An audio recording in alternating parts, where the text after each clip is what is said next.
పతనమవుతాయని మీకు తెలుసా? అబద్ధమాడుట వలన మన జీవితాలు నాశనం అవుతాయని, పతనమవుతాయని మీకు తెలుసా?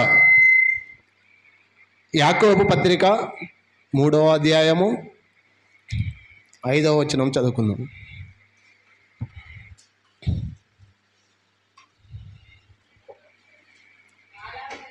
అలాగునే నాలుక కూడా చిన్న అవయమైనను బహుగా అదిరిపడును.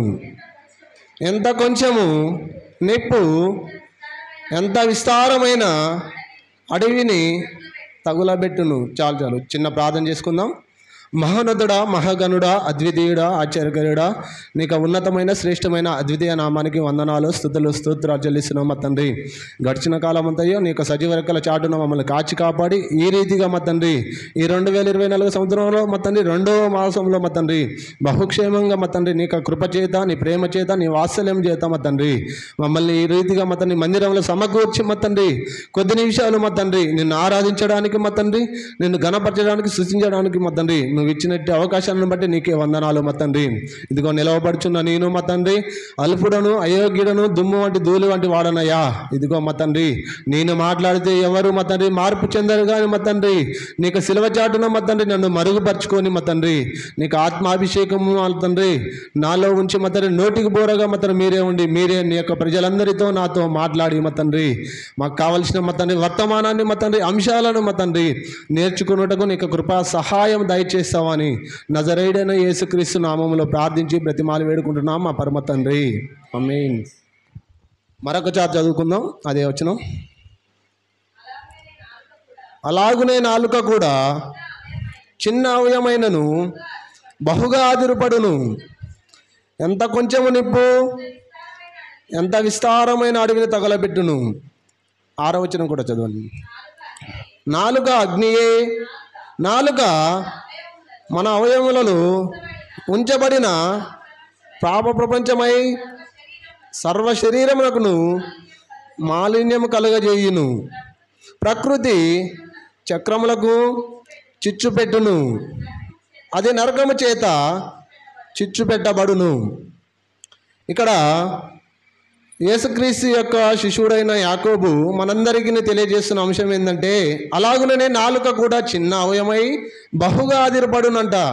ఇప్పుడు మనకి ఉన్న నాలుక మన అవయవంలో చాలా చిన్నదైనప్పటికీ కూడా అది మాట్లాడే మాటల వలన మన జీవితాలకి, మన కుటుంబాలకి, మన పిల్లలకి, మనకు కలిగిన సమస్తానికి ఎంతో నష్టాన్ని, ఎంతో నాశనాన్ని, ఎంతో పతనానికి దారితీస్తూ ఉంటాయి. ఎందుకంటే నాలుక అగ్ని అంట. ఆ నాలుకలో అగ్ని ఉన్నది. ఆ నాలుక వల్ల ఏమవుతుందంటే మనం మాట్లాడే మాటలన్నీ, మనం మాట్లాడుతున్న సత్యాలన్నింటినీ అసత్యాలుగా మార్చేస్తుంటాయి. అక్కడ ఉన్న అబద్ధం మాటలు చెప్పడం వల్ల ఎదుటివారి కుటుంబాలు కావచ్చు, మన కుటుంబాలు కావచ్చు, మన పిల్లలకి మన పితరులు చేసిన అపరాధములు, పాపములు మన మీదకి రావడానికి కారణం ఏంటంటే వాళ్ళు అబద్ధం ఆడటం వల్లనే. అదేవిధంగా ఇప్పుడు మందిరానికి వస్తున్న మనము కూడా ఏ విధంగా ఉంటున్నామని మనం ఒకసారి పరీక్షించుకోవాలి. ఎందుకంటే అబద్ధం ఆడటం వల్ల మన జీవితాలే నాశనం అవుతాయని ఇక్కడ మనకి యేసుక్రీస్తు యొక్క శిష్యుడైన యాకోబు తెలియజేస్తుండు. ఎందుకంటే మన నాలుక అగ్ని. మన నాలుక వలన మన అవయవంలో ఉన్న ఈ చిన్న నాలుకే అదిరెదిరి పడుతుందంట. ఎందుకంటే ఇతరుల మీద మనం హెచ్చించుకోవాలని, ఇతరుల పట్ల మనము అధికంగా ఉండాలని, ఇతరుల పట్ల మనం ఉన్నత స్థితిలో ఉన్నామని చెప్పుకోవడానికి మన నాలుక అనేది ప్రతి విషయంలో తొందరపడుతూ ఉంటుంది. మనము మాట్లాడడానికి నిదానించాల, కానీ మనం ఏం చేస్తుంటామంటే ఎదుటి వాళ్ళ పట్ల దురుసుగా మాట్లాడడము, దురుసుగా ప్రవర్తించడము, మనం చెప్పవలసిన మంచి మాటలు కాకుండా అబద్ధపు మాటలు చెప్పడం వల్ల ఏమవుతుందంటే ఎదుటి వారికి బాధను కలిగిస్తుంది, ఎదుటి వారికి నష్టాన్ని కలిగిస్తుంది, ఎదుటి వారి కుటుంబాలు సర్వనాశనం కావడానికి దారి తీస్తుంటుంది. కాబట్టి మనం ఏం చేయాలంటే అన్ని విషయాల్లో మనం నమ్మకంగా ఉండాలి. ఎందుకంటే మనం సత్యం బోధిస్తేనే, సత్యం చెప్తేనే వారికి ఏమవుతుందంటే వాళ్ళ ఎముకలకి పుష్టినిస్తుందంట, మంచి సమాచారం అంట. వాళ్ళ ఎముకలకి, బాధపడే వారికి, కృంగిన వారికి, నశించిపోతున్న వారికి మంచి మాటలు ఏం చేస్తాయంటే వారి ఎముకలకి పుష్టిని, బలాన్ని, ఆరోగ్యాన్ని చేకూరుస్తాయంట. అదే లేని మాటలని చెప్పి అబద్ధాలు సృష్టిస్తే వారు ఏమవుతుందంటే వాళ్ళు వాళ్ళ జీవితాలని ముగించుకోవడానికి కూడా వెనకాడరు. ఎందుకంటే సమాజంలో ఎలా ఉన్నదంటే ఒక మాట పడితేనే చనిపోవడానికి వెనకాడట్లేదు. కాబట్టి మనం చెప్పే మాటలు ఎలా ఉండాలంటే అబద్ధంగా ఉండకూడదు. మనం చెప్పే మాటలు సత్యంగా ఉండాలి, నిజంగా ఉండాలి. కానీ అబద్ధం మాటలు చెప్పడం వల్ల ఏమవుతుందంటే మనకి నష్టం కలుగుతుంది, మనతో పాటు మనం చెప్పిన కుటుంబాలకు కూడా నష్టం కలుగుతూ ఉంటుంది. కాబట్టి ఒక గ్రామంలో ఏం జరిగిందంటే, ఇది చిన్నప్పుడు నేను చదువుకొని ఉన్నాను, మీరందరూ కూడా చదువుకొని ఉంటారని నేను అనుకుంటున్నాను. చిన్నప్పుడు చదువుకున్న పుస్తకాలలో లేదా ఏదో ఒక పుస్తకంలోనో పేపర్లోనో ఏదో ఒక కథగానో చదువుకొని ఉంటాము. ఒక గ్రామంలో ఒక కుటుంబానికి మేకలు, గొర్రెలు ఉంటాయి. ఆ కుటుంబంలో పిల్లలు ఉన్నప్పుడు తన కుమారుడు కూడా సెలవు దినమున ఏం చేస్తాడంటే తండ్రి వెంట పోవాలని ఒక ఆశ కలుగుతుంది. కానీ ఆ తండ్రి ఎంత వద్దని చెప్పినా కుమారుడు వింటాడా? వినడు. వినకుండా తండ్రి ఎమ్మటి వెళ్తూ ఉంటాడు. ఎందుకంటే ఆ కుమారుడిని ఎందుకు వద్దన్నాడంటే ఆ గ్రామంలోనికి ఒక పులి వచ్చి రాత్రి వేళ కానీ పగల వేళ కానీ చాలామంది జనాలు వీధులలో లేనప్పుడు కానీ కనపడ్డ పిల్లలు కానీ మనుషులను కానీ గొడ్లని కానీ మేకల్ని కానీ అది తీసుకొని వెళ్ళి ఏం చేస్తుందంటే చంపివేస్తున్నదని ఒక పుకారు ఆ గ్రామంలో ఉన్నది. అది నిజమని ఆ తండ్రి నమ్మి ఆ కుమారుణ్ణి తన వెంట రానియకుండా, ఎంత చెప్పినా కూడా వినకుండా కుమారుడు ఏం చేస్తాడంటే తండ్రి మాట లెక్క చేయకుండా వెళుతూ ఉంటాడు.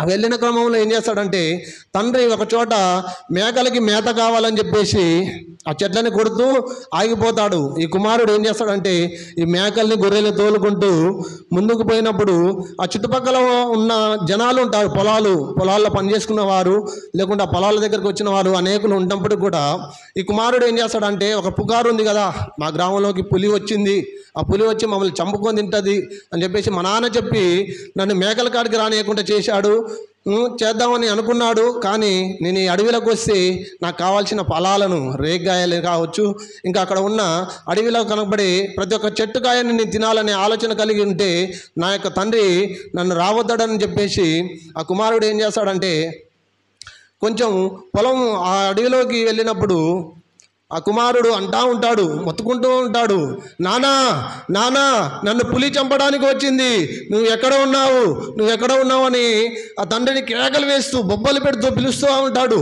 అప్పుడు ఏం చేస్తాడంటే తండ్రి నా కుమారునికి ఏ అపాయం జరిగిందో, ఆ పులి వచ్చి చంపుతుందేమో, మేకల్ని చెదరగొడుతుందేమో, గొర్రెల్ని చెదరగొడుతుందేమో అని భయంతో పరుగున వస్తాడు. ఆ చుట్టుపక్కల ఉన్న పొలాల్లో ఉన్న వారు కూడా ఏం చేస్తారంటే అది నిజమే అనుకొని ఆ కుమారుని దగ్గరకు వస్తాడు. ఆ కుమారుడు క్షేమంగా ఉన్నాడని చెప్పేసి ఆ తండ్రి ఏం చేశాడంటే అరే ఇలాంటి అబద్ధం ఎందుకు ఆడావురా, అది నిజమే అనుకొని గుండెలు బాదుకుంటూ నేను వచ్చాను కదరా అని చెప్పేసి కుమారుడిని మందలిస్తూ ఉంటాడు. ఆ తండ్రి ఒక్కడే వచ్చి అంటే బాగానే ఉంటుంది, కానీ ఆ పొలాల్లో పనిచేసుకునేవారు అక్కడ చుట్టుపక్కల ఉన్నవారు కూడా వచ్చి ఏం చేశాడంటే ఈ కుమారుడిని నిజంగానే చంపుతుందేమో అనే భయంతో కర్రలు తీసుకొని అక్కడున్న రాళ్ళని తీసుకొని ఆ పులిని చంపడానికి వచ్చారు. కానీ వీడు ఏం చేసిండంటే నేను అబద్ధం ఆడాను, మీరు వస్తారో రారో అని నేను టెస్ట్ చేశాను, మీరు నిజంగానే పులి వచ్చిందనుకొని నా దగ్గరకు వచ్చారు అని చెప్పేసి ఆ కుమారుడు తెలియజేస్తాడు. ఇక తండ్రి ఏం చేస్తాడు, ఆ మేకల కోసం కొడుతున్న మండల్ని మళ్ళీ కొట్టడానికి వెళ్తాడు. ఈ పనివారు అలానే వెళ్తారు. మరలా ఒక 10 నిమిషాల తర్వాత మరలా నానా ఈ పులి వచ్చింది, మన మేకలు తింటుంది, నన్ను కూడా చంపుతుందేమో, నువ్వు త్వరగా రా నాన్న, త్వరగా రా అని చెప్పేసి రెండోసారి కూడా ఆ విధంగా బొబ్బలు పెడుతూ కేకలు వేస్తూ ఆ తండ్రిని పిలుస్తున్నప్పుడు తండ్రి మరలా పరుగున కుమారుని దగ్గరికి, ఆ గొర్రెల దగ్గరికి వచ్చి చూస్తే గొర్రెలు, మేకలు బాగానే మేస్తున్నాయి. కానీ కుమారుడు ఆ రాయి మీద కూర్చొని ఈ విధంగా కేకలు వేస్తున్నాడు. మరలా తండ్రి అదే విధంగా అరే నువ్వు చనిపోయావేమో, ఆ పులి వచ్చిందేమో అని చెప్పేసి భయపడుతూ, రోధిస్తూ, దుఃఖిస్తూ ఉరికొచ్చినప్పుడు అరే ఇలా చేశావేంట్రా అని చెప్పేసి అంటే మరలా ఆ పొలంలో పనిచేసుకునేవారు అందరూ అలానే వస్తారు. అది నిజమేనేమో, మొదటిసారి వాడు అబద్ధం చెప్పొచ్చు కానీ రెండోసారి నిజంగానే వచ్చిందని చెప్పేసి ఆ ప్రజలందరూ వస్తున్నప్పుడు వాడు మరలా తండ్రి యొద్ద చూసి ఆ పనివారి వైపు చూసి నవ్వుతూ, నేను అబద్ధం ఆడాను, మీరు మోసపోయారు, నేను అబద్ధం ఆడాను, మీరు మోసపోయారు అని చెప్పేసి సంకలు కొడుతూ ఉంటారు. అదేవిధంగా మరలా వెళ్ళిపోతారు, వారి పనుల నిమిత్తం వారు వెళ్ళిపోతారు. ఈ తండ్రి కూడా మేకల మండలు కొట్టడానికి వెళ్తాడు. వెళ్ళినప్పుడు వీడు 2 సార్లు అబద్ధం ఆడిండు కదా, 3వసారి నిజంగానే ఆ పులి రానే వచ్చింది. ఆ పిల్ల ఆ యొక్క మేకలు తినడానికి ముందే వీడిని చూసింది. వీడు బండ మీద కూర్చొని ఉన్నాడు, వీడు మొత్తుకుంటా ఉన్నాడు. నిజంగానే కన్నీటితో రోధిస్తూ గుండెలు బాదుకుంటూ, నిజంగానే వచ్చింది నాన్న, ఈసారి నిజంగానే వచ్చింది, ఈ పులి వచ్చింది, నా మీద పడి చంపి తింటుందేమో అనే భయంతో కేకలు వేస్తున్నప్పుడు ఈ తండ్రి, ఎంతైనా తండ్రికి ఉన్న ప్రేమ ఆ పనివారికి ఉండదు కదా, తండ్రి నిజంగానే వస్తుంటాడు. కానీ ఆ పులిని చూసి ఒక వింత భయభ్రాంతులకు గురై ఇక్కడ పని చేసుకున్న వారందరినీ పిలుస్తుంటే, అరే కొడుకుకి ఏం పని లేదు, వాడు నిజంగానే మనం 2 సార్లు పని చెడగొట్టుకొని పోయాము, 2 సార్లు వాడు మనతో అబద్ధం ఆడాడు, మనం ఈసారి పోవద్దురా అని చెప్పేసి ఆ యొక్క కుమారుని దగ్గరికి వెళ్లకుండా వారు వాళ్ళ పని వారు చేసుకుంటూ ఉన్నారు. కానీ వాడు 2 సార్లు అబద్ధం ఆడడం వల్ల నిజంగా పులి వచ్చినప్పుడు వారు ఏం చేశారు, అది నిజం కాదేమో, అది నిజంగానే వాడు అబద్ధం ఆడుతుండేమో అని చెప్పేసి ఆ కుమారుని దగ్గరికి రాకుండా ఏం చేశాడంటే వాళ్ళ పనుల్లో వాడిని మునిగిపోయినప్పుడు తండ్రి చూస్తుండగానే ఆ పులి ఆ కుమారుని మీద పడి చంపుకొని తినేస్తుంది. ఈ విధంగా మనం కూడా ఎన్నో విధాలుగా సంఘానికి వస్తున్న మనము దేవుని బైబిల్ పట్టుకొని, దేవుని యొక్క ప్రేమ కావ్యాన్ని పట్టుకొని ఎన్నో సంవత్సరాల నుంచి, ఎన్నో నెలల నుంచి ఈ విధంగా మందిరాలకు వస్తున్నప్పుడు కూడా ఇతరుల పట్ల ఎన్నో అబద్ధాలు చెప్తుంటాము, ఇతరులని దూషించడము, ఇతరుల పట్ల లేని అబద్ధాలని, లేని మాటలని పుట్టిస్తూ అబద్ధాలు గుప్పిస్తున్నప్పుడు ఈ యొక్క కుమారునికి జరిగిన సంఘటనే మన జీవితంలో కూడా జరుగుతుందేమో అని మనం ఒక వింతగా ఆలోచించుకోవాలి. ఆ విధంగా మనము చేసే చిన్న మిస్టేకే, చిన్న తప్పే, చిన్న అబద్ధమే అనుకుంటాము. కానీ దేవుడు చెప్పిన ఆజ్ఞలలో 10 ఆజ్ఞలలో 9 ఆజ్ఞలు పాటించి 1 ఆజ్ఞ పాటించకుండా కూడా వాడు ఏం చేస్తాడు, పరలోక రాజ్యానికి హక్కుదారుడు కాదు.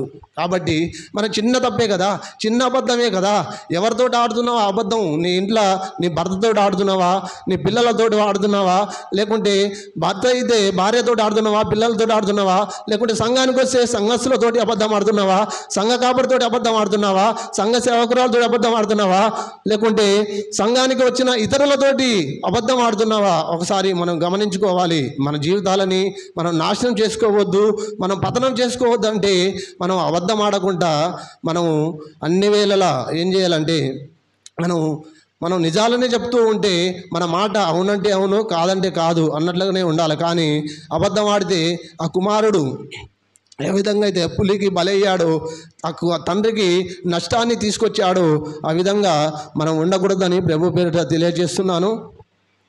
అదేవిధంగా మనం 3వ వచనాన్ని 2వ వచనం కాంచి చదువుకుంటే ఇంకా మనకి క్లారిటీగా అర్థం అవుతుంది. యాకోబు పత్రిక 3వ అధ్యాయము 2వ వచనం. అనేక విషయములలో మనం తప్పిపోయి ఉన్నాము, ఎవడైనను మాట యందు తప్పని ఎడల అట్టివాడు లోపం లేనివాడై తన సర్వ శరీరమును స్వాధీనపరచుకొను శక్తి గలవాడగును. చదవండి. గుర్రములు మనకు లోబడుటకై నోటికి కళ్ళము పెట్టి వాటి శరీరమంతయు త్రిప్పుదుము కదా, ఓడలను కూడా చూడుడి, అవి ఎంతో గొప్పవై పెనుగాలికి కొట్టుకొని పోబడినను ఓడ నడుపు అని ఉద్దేశం చొప్పున మిక్కిలి చిన్నదగు చుక్కాని చేత త్రిప్పబడును. అలాగుననే నాలుక కూడా చిన్న అవయమైనను బహుగా అదిరిపడును. చాలు. ఇక్కడ ఆ కింది వచనంలో కొంచెం నిప్పు విస్తారమైన అడవిని తగలబెడుతుందంట. అంటే అడవిలో మనం చూస్తూ ఉన్నాము, అనేక ప్రాంతాల్లో అడవి, ఇప్పుడు ఆంధ్రప్రదేశ్లో కానీ మన తెలంగాణలో కానీ వేరే రాష్ట్రాల్లో కానీ అనేక అడవులు ఉంటాయి. అడవిలలో ఏం జరుగుతుందంటే ఇప్పుడు వస్తున్న సమ్మర్ సీజన్లో ఆ చెట్లే గాలికి అటు ఇటు కదిలి వాటికి రాపిడయ్యి ఆ అడవి అంతా తగలబెడుతూ ఉంటుంది, తగలబడుతూ ఉంటుంది. కానీ అక్కడ ఒక మనుషుడు అగ్నివేశం లేదు, కానీ ఆ యొక్క అడవి తగలబడిపోతూ ఉంది. కానీ ఆ అడవి లాంటి దేహాన్ని గురించే మన యొక్క యాకోబు మనకి యేసుక్రీస్తు యొక్క శిష్యుడైన యాకోబు మనకు తెలియజేస్తున్నాడు.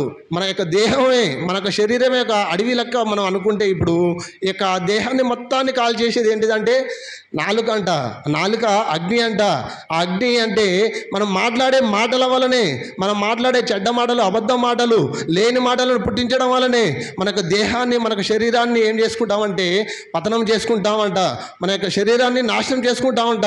ఒకవేళ నేను అబద్ధం ఆడినా కూడా నాకేం కాలేదు కదా అని మన సంకల్పం కొట్టుకుంటే ఆ కుమారునికి ఏ విధంగా జరిగిందో, ఆ కుమారుని ఏ విధంగా పులి చంపుకొని తిన్నదో, ఒకానొక టైంలో మనం అబద్ధం ఆడటం వల్ల మన జీవితాలు కూడా అంతే. మన జీవితాలు ఒకానొక టైంలో ఆ విధంగా కుమారుని వలె నాశనం అవడానికి సిద్ధంగా ఉంటాయి. లేదా మనం ఆడిన అబద్ధం వల్ల ఎదుటి వాళ్ళ కుటుంబాలు నాశనం అయితే ఆ నాశనాన్ని చూసి మనం ఆనందాన్ని కోరుకుంటే అది మనకి ఎంతో కాలం మిగలచ్చు. ఆ ఆనందానికి తగిన ప్రతిఫలము మనం చేసిన అబద్ధం ఉన్నదే, ఆ అబద్ధానికి మనకి చాలా పరిణామం ఉంటుంది. ఇక్కడ మనం అనేక విషయంలో తప్పిపోతున్నామంట. ఆ అనేక విషయంలో తప్పిపోయినప్పటికీ కూడా దేవుడు మనల్ని ఆయన ప్రేమ ద్వారా మనల్ని దగ్గరికి పిలుస్తూ ఉన్నాడు. ఆయన ప్రేమ చేత, ఆయన కృప చేత మనలందరినీ ఆకర్షిస్తూ ఆయన చెంతకు రమ్మంటున్నాడు. మనం అనేక విషయంలో తప్పిపోతున్నప్పుడు కూడా ఎవడైనాను మాట యందు తప్పని ఎడల అట్టివాడు లోపం లేనివాడు. ఇప్పుడు నేను ఉన్నాను, నా యొక్క శరీరంలో ఏదైనా లోపం ఉందంటే మీ ఎవరికి తెలియదు. ఆ లోపం అనేది ఎవరికి తెలుస్తుంది? నా ఒక్కరికి తెలుస్తుంది. తెలిస్తే దేవునికి తెలవాలి ఫస్ట్, మొదట దేవుని తర్వాత ఇప్పుడు మీ అందరికి తెలుస్తుందా నాలో ఏమైనా లోపం ఉన్నదని? కానీ నాలో ఉన్న లోపం నాకు తెలుస్తుంది. లేదా ఆ లోపాన్ని గురించి మీకు తెలియజేసినప్పుడు మీ అందరికి కూడా తెలుస్తుంది. కాబట్టి మన యొక్క మాట మనం తప్పని ఎడల మనం ఎటువంటి వారంట, మనం లోపం లేని వారం అంట. మన మాట తప్పని ఎడల మనం లోపం లేని వారం అని మనకు యాకోబు భక్తుడు తెలియజేస్తూ ఉన్నాడు. అదేవిధంగా మన నాలుకని ఎంత అదుపులో ఉంచుకుంటున్నాము? మనం నాలుకను అదుపులో ఉంచుకోవాలంటే దాని కిందనే ఒక రిఫరెన్స్ పెట్టాడు. గుర్రాలు సవారు చేస్తూ ఉంటారు. గుర్రాలు సవారు చేసే వాళ్ళు ఏం చేస్తారంటే దానికి మూతికి చిక్కం వేస్తారు. ఆ చిక్కం వేయడం వల్ల వారు ఏం చేస్తాడంటే సవారు చేసేటప్పుడు ఆ చిక్కని కూర్చొని దాన్ని ఎటంటే అటు మలుచుకుంటుంటాడు. ఆ గుర్రం శరీరాన్ని మొత్తాన్ని ఆయన స్వాధీనంలో ఉంచుకొని నువ్వు రైట్కి పో, లెఫ్ట్కి పో, లేకుంటే అక్కడ ఒక రాయి ఉన్నది, ఆ రాయిని దూకి వెళ్ళిపో అంటే వాడు ఆ శరీరాన్ని మొత్తాన్ని, గుర్రం యొక్క శరీరాన్ని మొత్తాన్ని తన ఆధీనంలో, తన స్వాధీనంలో ఉంచుకొని ఉంటాడు. కాబట్టి మనం కూడా మనకు నాలుకని మన స్వాధీనంలో ఉంచుకుంటే మనం అబద్ధం ఆడడానికి రాదు. ఆ యొక్క కళ్ళాన్ని, గుర్రానికి ఏ విధంగా అయితే కళ్ళం పెట్టాడో మనం కూడా మన యొక్క నాలుకకి అదుపు పెట్టుకోవాలి. అబద్ధాలు మాట్లాడకుండా, వ్యర్థమైన మాటలు మాట్లాడకుండా, పనికిరాని మాటలు మాట్లాడకుండా, ఇతరులని బాధించే మాటలు మాట్లాడకుండా, ఇతరులని కృంగించే మాటలు మాట్లాడకుండా మనం ఏం చేయాలంటే మన నాలుకను కూడా మనం అదుపులో పెట్టుకోవాలి. సముద్రాలలో కూడా ఉన్న ఓడలు చాలా పెద్దగా కనిపిస్తాయి. టైటానిక్ అనే ఓడ దాదాపు 14 అంతస్తులు కట్టిరంట. మన భూమి మీదనే 14 అంతస్తులు చూస్తే ఇట్లా చూడాల్సి వస్తుంది మనం. అలాంటిది సముద్రం మీద 14 అంతస్తులు కట్టిన వాడని చిన్న చుక్కాని, మనకెంత చిన్న చుక్కాని అంటే ఇదిగో ఈ పేపర్లో సగం ఉంటుంది. ఇట్లా కొన్ని రౌండ్గా ఉండొచ్చు, కొన్ని ఇలా ఇదే విధంగా చతురస్రాకారంలో ఉండొచ్చు. అవి ఏం చేస్తాయంటే అవి పట్టుకుంటే ఆ యొక్క వాడ దిక్చూచి ఎటు పోవాలి, అది రైట్కి పోవాలనా లెఫ్ట్కి పోవాలనా అనేది చూపిస్తూ ఉంటుంది. ఆ వాడ నడిపే కెప్టెన్ని, ఆ డ్రైవరు ఎటు పోవాలి, ఇక్కడ సముద్రంలో ఏంటి ఐసుగడ్డలు ఉన్నాయా, కొండలు ఉన్నాయా అనేది వానికి తెలవాలంటే ఆ దిక్సూచిని నడిపిస్తూ ఉంటుంది. ఆ చిన్న దిక్సూచి ఆ సముద్రం మొత్తంలో అంత పెద్ద వాడని నడిపిస్తూ ఉంటుంది. అట్టి వాడని నడిపించే దిక్సూచి చిన్నగా ఉంటుంది. అదేవిధంగా మన శరీరంలో, మన దేహంలో ఉన్న అవయవం కూడా ఏంటిదంటే చిన్న నాలుకే అబద్ధం ఆడడం వల్ల ఆ నాలుక ద్వారా ఏం జరుగుతుందంటే మన జీవితాలనే పతనం చేసుకోవాల్సి వస్తుంది. అబద్ధాలు ఆడడం వల్ల మన ప్రాణాలనే పోగొట్టుకోవాల్సి వస్తుంది. మనం అబద్ధం ఆడడం వల్ల ఇతర కుటుంబాలని నాశనాన్ని కోరుకుంటాము, ఇతర కుటుంబాల్లో చిచ్చులు పెడతాము, ఇతర కుటుంబాల్లో మనం ఎన్నో విధాలుగా వాళ్ళని కన్నీటికి గురి చేయగలుగుతాము. లేదా మన కుటుంబాల్లో కన్నీటికి గురి అవుతూ ఉంటారు అబద్ధాలు ఆడడం వల్ల. అబద్ధం ఆడిన వాడు చాలా పరిణామాలు అనుభవించాల్సి వస్తుంది. అదేవిధంగా సామెతల గ్రంథము 14వ అధ్యాయము 25వ వచనం చదువుకుందాం.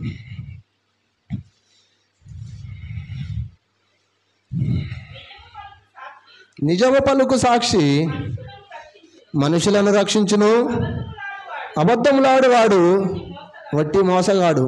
చాలు. నిజము పలుకు సాక్షి అంట మనుషులను రక్షిస్తాడంట, అబద్ధంలాడువాడు వట్టి మోసగాడు. ఇప్పుడు ఈ రోజుల్లో చాలామంది నిజాలు చెప్పకుండా ఏం చేస్తున్నారంటే భయపెడుతూ ఉంటారు.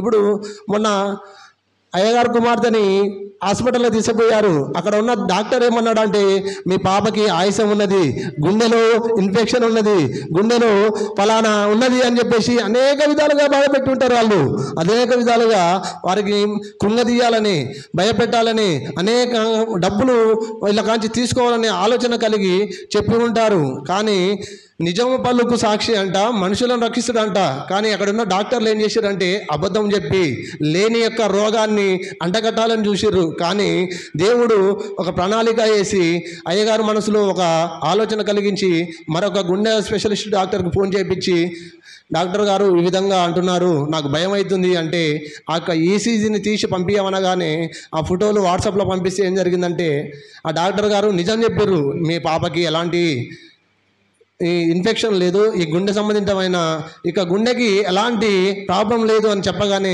వీళ్ళు ఎంతగానో నిమ్మలపడి అప్పుడు దేవునికి స్తుతించడం ప్రారంభించారంట.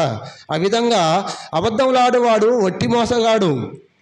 అడు ఎప్పుడు మోసాలు చేస్తూనే ఉంటాడు. ఒకటి గుర్తుపెట్టుకోండి, నిజంగా అబద్ధంలాడేవానికి జ్ఞాపక శక్తి ఎంత ఉండాలంటే వాడు మరలా అదే అబద్ధం చెప్పాలనే అంతవరకు వానికి చాలా జ్ఞానం ఉండాలి. మనం మామూలుగా అబద్ధం చెప్పని వాడైతే ఒక మాటతోటి దాన్ని అంతటితోటి ముగించడానికి చూస్తారు. కానీ అబద్ధం ఆడేవాడంట మహా అపార జ్ఞాని అయి ఉండాలంట. ఎందుకంటే ఫలానా అబద్ధం చెప్పి నేను తప్పించుకున్నా కదా అని చెప్పేసి మరలా అదే అబద్ధం చెప్పడానికి మనకు జ్ఞాపకం ఉండాలి. ఆ అబద్ధం చెప్పకుండా ఉంటే ఏమవుతుందంటే వీడు మోసగాడు, వీడు ఇప్పుడే నాకు బండి ఇస్తా అని చెప్పేసి మరలా అదే బండి మీద వాడు వెళ్ళిపోతున్నాడు, లేకుంటే నాకు డబ్బులు ఇస్తా అని చెప్పేసి నాకన్నా ముందు వేరే వానికి డబ్బులు ఇచ్చాడు, నాకు సహాయం చేస్తా అని వేరే వానికి సహాయం చేశాడు. అప్పుడు ఏమవుతాడు? వాడు మోసగాడవుతాడు. కాబట్టి అలాంటి మోసాలకి మనం పాల్పడొద్దని మనం ఎంతసేపున్న మంచి విషయాలని ఇతరులకు తెలియజేస్తే వారు ఆ మంచి విషయాలు నేర్చుకొని వారు కూడా అనేకులకి నేర్పుతారని ప్రభు పేరిట మీ అందరికి తెలియజేస్తూ ఉన్నాను. అదేవిధంగా ఇటు దానికి ఒక ఉదాహరణ 2వ రాజుల గ్రంథం 5వ అధ్యాయంలో ఇదంతా చాలా పెద్ద స్టోరీ ఉంటుంది. నేను షార్ట్ కట్లో చెప్పడానికి మీ ముందు ఉంటాను. సిరియా రాజుకి సైన్యాధిపతి అనేటాడు ఒకడు నయమాను ఉంటాడు. ఆ నయమాను అనేక విద్యలలో వాడు ప్రావీణ్యుడు. కానీ వానికి ఒక రోగం ఉంటుంది, కృషి రోగము. ఆ కృషి రోగాన్ని పోగొట్టుకోవడానికి ఎన్నో ప్రయత్నాలు చేస్తాడు, ఎన్నో నదులు తిరుగుతాడు, ఎన్నో దేవతల గుళ్ళు తిరుగుతాడు. ఎన్నో ప్రయత్నాలు చేసినప్పుడు కూడా ఏమవుతుందంటే వాడు యుద్ధం చేయడానికి యుద్ధశూరుడే, కానీ వాని శరీరంలో ఏమున్నదంటే కృషి రోగం ఉన్నది. ఆ కృషి రోగాన్ని పోగొట్టుకోవడానికి అనేక ప్రయత్నాలు చేసినా వాని వల్ల కాలేదు. కానీ ఇశ్రాయేల్ మీదకి యుద్ధానికి పోయినప్పుడు ఇశ్రాయేల్ అందరినీ ఓడించడానికి చూసి అక్కడ ఒక చిన్న పాపను తీసుకొని వస్తాడు. ఆ చిన్న పాపను తీసుకొని వచ్చినప్పుడు ఏం చేస్తుందంటే ఆ చిన్న పాప సైనిక అధికారి యొక్క కుటుంబంలో పని చేసుకుంటూ ఉంటుంది. ఆ పని చేసుకుంటున్న క్రమంలో ఒకరోజు రాజుగారి దేహాన్ని చూసినప్పుడు అతనికి ఏముంటుందంటే కృష్ణరోగం అని ఉంటుంది. ఆ కృష్ణరోగాన్ని పోగొట్టడానికి మా దగ్గర ఒక ప్రవక్త ఉన్నాడు, ఆయన ఏది చెప్పినా ఎంత పెద్ద రోగాన్నైనా మా యొక్క ఆరాధించే దేవుని యొక్క నామం పేరిట అనేక రోగాలని వెళ్ళగొట్టాడు. ఆయన దగ్గరికి వెళ్ళి నువ్వు ఇగో నీ యొక్క భర్తని తీసుకువెళ్ళి అక్కడ మా యొక్క దైవ సేవకుని ఎదుట మీరు ఉంచితే కానీ అతని రోగం పోదని చెప్పేసి ఆమె పని చేసి ఆ యొక్క గృహంలో ఉన్న ఆ యొక్క సైనికుని భార్యకు తెలియజేస్తుంది. అప్పుడు ఆమె ఏం చేస్తుందంటే తన భర్తని దగ్గరికి పిలిచి, ఇదిగో పలానా దగ్గర సేవకుడు ఉన్నాడంట, అతని దగ్గరికి వెళ్ళు అని చెప్పేసి అంటే, నేను ఇక్కడ మోయాబు దేశంలో ఉన్న ఈ యోర్దాన్ నది కంటే, యోర్దాన్ నది కాదు ఆ పైన, ఒకసారి అది చదవండి. ఓకే 12వ వచనం, దమస్కు నదులన్నిటికంటే ఇతడు చెప్పే యోర్దాన్ నది అంత గొప్పదా అని చెప్పేసి ఆయన ఏం చేస్తాడంటే ఇసుక్కొని కోపపడి వెళ్ళిపోతాడు. కానీ అతని కింద ఉన్న ఒక సేవకుడు, ఒక సైనికుడు ఏమంటాడంటే, ప్రభువా నువ్వు అనేక నదులు తిరిగావు కదా, అనేక నదులు తిరిగినప్పటికీ ఈ దమస్కు నదులన్నింటిలో తిరిగినప్పటికీ కూడా ఎన్నో గోపురాలకి, కొండలకి, గుట్టలకి తిరిగినప్పుడు కూడా నీకు రోగము నయం కాలేదు కదా. ఆ యొక్క దైవ సేవకుడు చెప్పినట్లు అనేక మంది స్వస్థత పొందారు, అనేక మంది బాగుపడ్డారు, అనేక మంది తన ప్రాణాన్ని విడుస్తున్న టైంలో కూడా అనేక మంది స్వస్థపరిచారు. కాబట్టి నీవు ఆ దైవ సేవకుడు చెప్పినట్లే యోర్దాను నదికి వెళ్ళి 7 సార్లు మునిగి లేవు అని చెప్పగానే ఏం చేసిందంటే ఆ యొక్క నయమాను వెళ్ళి 7 సార్లు మునిగి లేవగానే తన యొక్క కుష్ఠరోగం అంతా పోయి పసిపిల్లల దేహం వలె తన యొక్క దేహము బాగా బాగుపడి ఉండగానే అతడు మరలా ఆ యొక్క దైవసేవకుని దగ్గరికి వచ్చి, ఇదిగో బంగారు, వెండి, వైడూర్యాలు, వస్త్రాలు నీ యొద్దకు నేను 2 గాడిదల మీద తీసుకువచ్చాను, అవి తీసుకో ప్రభువా అని చెప్పేసి అతనికి సెలవుగా ఏమంటాడంటే, లేదు నేను ఆరాధించే దేవుడు సర్వశక్తిమంతుడు, ఆయన నాకు ఇస్తే ఆయన ఇవ్వాలి కానీ మనుషుల వల్ల కాదు అని చెప్పేసి అనగానే అతని దగ్గర ఉన్న సేవకుడు ఇప్పుడు ఏలియా ప్రవక్త దగ్గర ఉన్న యొక్క సేవకుడు ఒక భక్తిపరుడు ఉంటాడు, అతనే గెహాజీ. ఆ గెహాజీ ఏం చేస్తాడంటే అతడు తీసుకొచ్చిన వెండి బంగారాలను, వస్త్రాలను చూసి మరలా ఎఫ్రాయిం నుంచి 2 పురుషులు వచ్చారు, వారికి కావాలి అని చెప్పేసి ఆయన గెహాజీ పోయి అట్టి వస్త్రాలని, వెండిని తీసుకొని వచ్చి మెట్ల దాకా వాళ్ళ యొక్క గాడిదల మీద, రథాల మీద తీసుకొని రాగానే అతను తీసుకొని పోయి అతను గుడారంలో పెట్టుకుంటాడు. ఆ గుడారంలో పెట్టుకున్నప్పుడు దైవ సేవకుడు అంటాడు, నీవు వెళ్ళినప్పుడు నీతో పోగుట నా మనసు రాలేదా అని. అప్పుడు గెహాజీ ఏం చేశాడంటే అబద్ధం ఆడాడు, మోసగాడుగా నిలబడ్డాడు దైవ సేవకుని ముందు. ఎందుకంటే నా మనసు నీతో పాటు రాలేదా, నేను వద్దన్న వస్తువులను నీవెందుకు తెచ్చుకున్నావు అంటే అతడు బొంకాడు.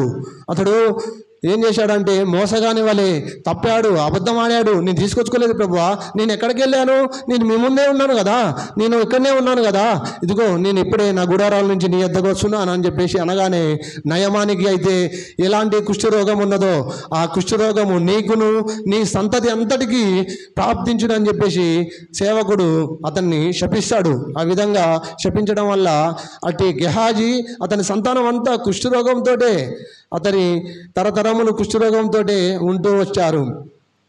అదేవిధంగా సామెతల గ్రంథము 17వ అధ్యాయము 4వ వచనం,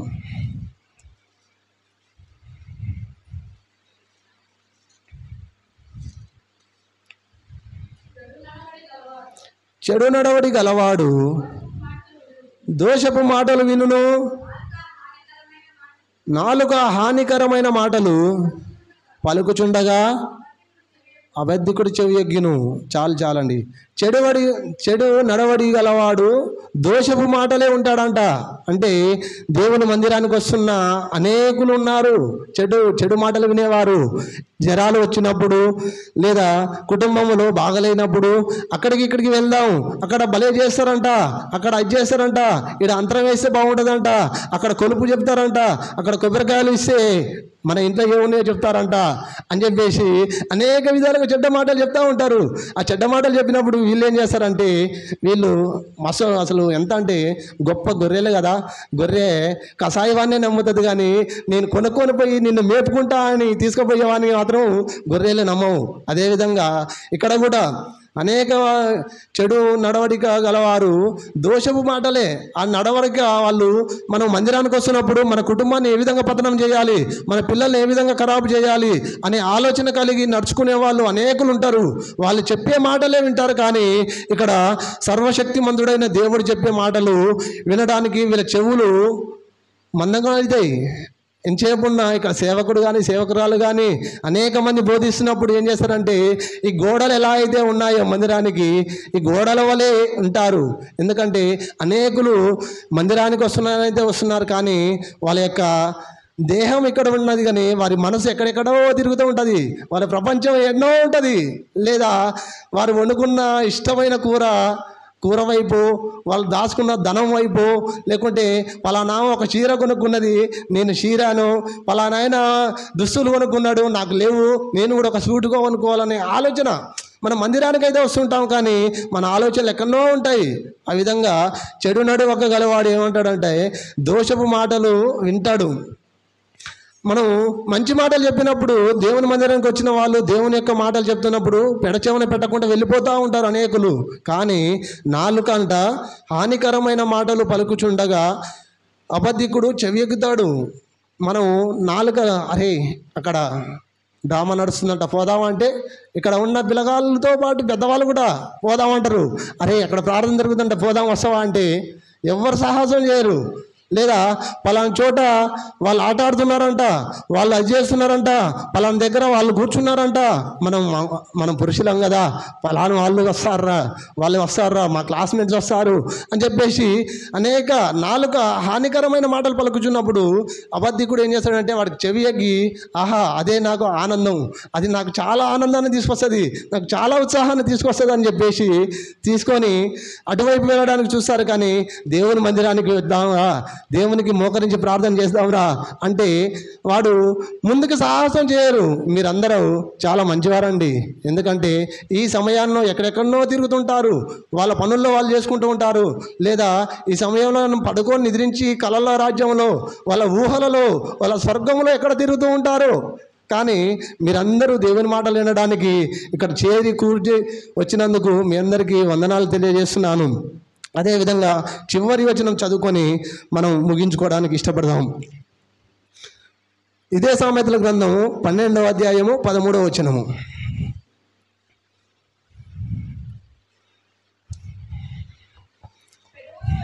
పెదవుల వలని దోషము అపాయకరమైన ఉరి. చాలు పెదవుల వలన దోషము అపాయకరమైన ఉరి వస్తుందంట. అపోస్తల కార్యము 5వ అధ్యాయం కాడికి వెళ్తే ఇది మనకి చాలా క్లారిటీ కనిపిస్తూ ఉంటుంది.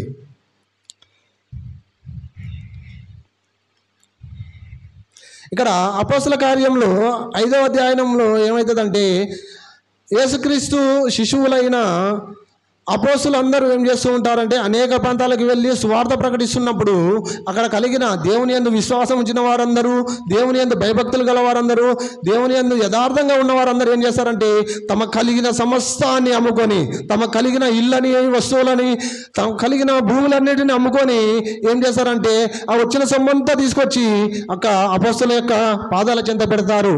అట్లా పెడుతున్న క్రమంలో ఇక్కడ ఒక భక్తిపరుడు ఏం చేశాడంటే అననీయ అనే ఒక మనుషుడు తన భార్యతో కలిసి తన కలిగిన కొంచెం పొలంని అమ్ముకొని ఆ పొలంలో వచ్చిన డబ్బులు ఏం చేశాడంటే మనలో అనేకులు ఉంటారు. ఆ విధంగా మనం ఇచ్చే అనేక మన గుప్పిళ్ళు మనం ఏమి ఇస్తున్నామో అది ఎడమ చేయి తెలవకుండా కుడి చేయికే ఏమన్నాడు. కానీ మన వాళ్ళు కూడా ఏం చేస్తారంటే అమ్మో ఇది పెద్దది కదా, ఇది చిన్నది కదా, చిన్నదేద్దామనే ఆలోచన కలిగి ఉంటారు. ఆ విధంగానే ఆ కాలంలో కూడా అపోస్తలుల కాలంలో కూడా ఏం జరిగిందంటే వాళ్ళ కలిగిన పొలాన్ని అమ్ముకున్నప్పుడు సపోజ్ ఆ పొలం ఇప్పుడు ఉన్న మనకొక ఎకరాల్లో చూసుకుంటే 10 లక్షలకు అమ్ముడిపోయిందంటే వాళ్ళు ఏం చేశారంటే అందులో సగం 5 లక్షలు దాపెట్టుకొని 5 5 లక్షలు తీసుకొచ్చి ఆ యొక్క అపోస్తుల దగ్గర వేశారు. కానీ సర్వశక్తిమంతుడైన దేవుడు ఆయన ఆకాశం నుంచి ప్రతి ఒక్కరిని తేరి చూసే దేవుడు కదా. అలాంటి దేవుణ్ణి ఆరాధిస్తున్న యొక్క అపోస్తులకి దర్శనాల ద్వారా వారికి చూపించి ఏం చేశాడు, అననీయ నిజంగానే నీ పొలాన్ని ఇంతకే అమ్మావా అని చెప్పేసి అనగానే ఏం చేస్తాడంటే, మీరెవరు చూడలేదు కదా, తెలిస్తే నాకు తెలవాలి, నా భార్యకి తెలవాలి, మేము 10 లక్షలకు అమ్ముకున్నాం కానీ మీకు 5 లక్షలు ఇస్తున్నాం అని చెప్పేసి వాళ్ళు చెప్పలే. కానీ ఆయన చెప్పిన అబద్ధం ఏంటంటే, నా పొలం 5 లక్షలకే అమ్మాను, అది తీసుకొచ్చి ఇక్కడ పెట్టాను అనగానే వాళ్ళు ఏం చేశారంటే, నువ్వు అననీయ నీవు మోసం చేసింది మమ్మల్ని కాదు, నువ్వు అబద్ధం ఆడింది మాతో కాదు, సర్వశక్తివంతుడైన దేవునితోడే మీరు అబద్ధం ఆడారు.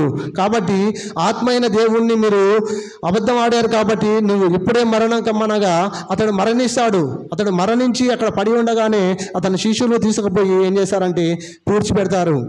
అదేవిధంగా తన భార్య ఆలోచిస్తూ ఉంటుంది, నా భర్త వెళ్ళాడు కదా, నా భర్త ఎప్పుడో 11 గంటలకు వెళ్ళాడు, ఆ యొక్క సేవకుల దగ్గరికి వెళ్ళి ఉన్నాడు, నేను కూడా వెళ్తా అని రమారమి 3 గంటల సమయానికి వెళ్ళినప్పుడు ఏం చేశారంటే అక్కడ అతని భార్య వచ్చి ఉండగానే ఆమెను కూడా అడుగుతారు, ఈ పొలాన్ని ఇంతకే అమ్మారా అంటే అవును అని చెప్పేసి ఆమె కూడా అబద్ధం ఆడడం వల్ల అతని భర్త ఎక్కడైతే కింద పడి చనిపోయాడో అదేవిధంగా ఆమె కూడా చనిపోతే అతని యొక్క భర్త యొక్క పాదాల చెంతనే గొయ్యితోని ఆమెను కూడా అక్కడ పూడ్చిపెడతారు.